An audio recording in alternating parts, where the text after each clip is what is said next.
संत मत्ती लिखित सुसमाचार अध्याय 4 वचन संख्याएं 18 से 22 तक। गलीलिया के समुद्र के किनारे टहलते हुए ईसा ने दो भाइयों को देखा, सिमोन जो पेतरुस कहलाता है और उसके भाई अंद्रेयस को। वे समुद्र में जाल डाल रहे थे क्योंकि वे मछुए थे।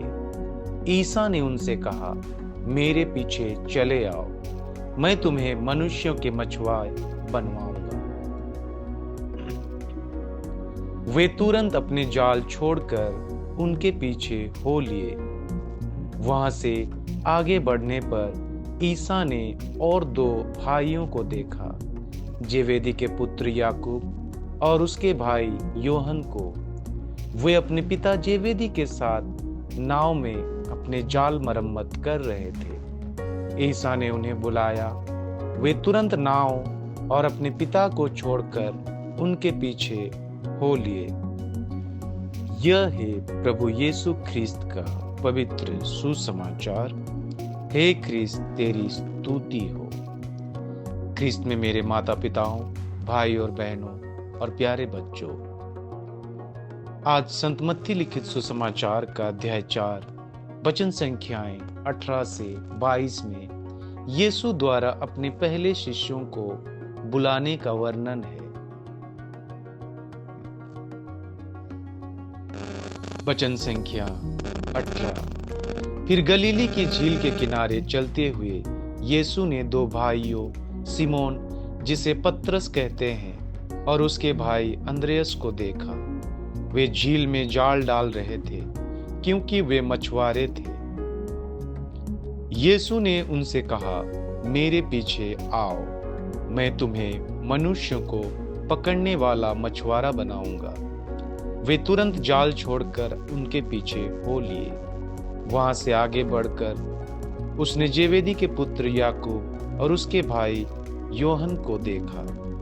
वे अपने पिता जेवेदी के साथ नाव में जाल बना रहे थे। उसने उन्हें भी बुलाया। वे तुरंत नाव और अपने पिता को छोड़कर उसके पीछे हो लिए। इस पाठ का व्याख्या इस प्रकार है। सामान्य लोगों का चुनाव। यीशु ने साधारण मछुआरों को अपना पहला शिष्य चुना। यह दिखाता है कि परमेश्वर का बुलावा केवल पढ़े लिखे या विशेष लोगों के लिए नहीं है। वह उन लोगों को चुनता है जो उसके प्रति समर्पित और तैयार होते हैं। उदाहरण स्वरूप, जैसे एक कोच अपनी टीम के लिए केवल प्रतिभाशाली खिलाड़ियों को नहीं, बल्कि उन लोगों को चुनता है जो अभ्यास करने और सीखने के लिए उत्सुक है। तुरंत आज्ञा पालन। यीशु के बुलावे पर सिमोन, आंद्रियस, याकूब और योहन ने तुरंत अपने काम और परिवार को छोड़ दिया। यह दिखाता है कि हमें परमेश्वर की बुलाहट को प्राथमिकता देनी चाहिए। उदाहरण स्वरूप, एक व्यक्ति जिसे समाज सेवा का बुलावा महसूस होता है, वह अपनी उच्च वेतन वाली नौकरी छोड़कर गरीबों की सेवा करना शुरू कर देता है। जीवन का उद्देश्य बदलना। यीशु ने कहा कि वे अब मनुष्य के मछुआरे बनेंगे। इसका अर्थ है कि वे अब परमेश्वर के राज्य में लोगों को जोड़ने का कार्य करेंगे।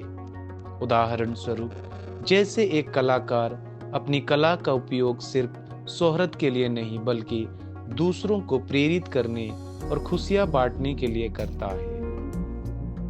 समर्पण और त्याग। इस घटना से यह पता चलता है कि परमेश्वर का बुलावा हमें हमारे आरामदायक जीवन से बाहर निकाल सकता है, लेकिन यह हमें एक बड़ी योजना का हिस्सा बनाता है। उदाहरण स्वरूप, एक डॉक्टर जो गांव में गरीबों की सेवा करने के लिए शहर का जीवन छोड़ देता है, लेकिन इसके बदले में उसे आंतरिक संतोष और समुदाय का प्रेम मिलता है। इस पाठ से सीख। विश्वास। परमेश्वर की योजना पर विश्वास करें, भले ही वह आपकी समझ से परे हो। आज्ञा पालन। बिना किसी झिझक के उसकी बुलाहट का पालन करें। मिशन: अपनी विशेष प्रतिभा और कौशल का उपयोग दूसरों की सेवा और परमेश्वर के उद्देश्यों को पूरा करने के लिए करें। यह पाठ हमें सिखाता है कि परमेश्वर कभी भी और किसी को भी बुला सकता है और उस बुलावे को स्वीकार करने से हमारा जीवन एक महान उद्देश्य के लिए बदल सकता है। यह है प्रभु यीशु ख्रीस्त का पवित्र सुसमाचार का सारांश। आमीन।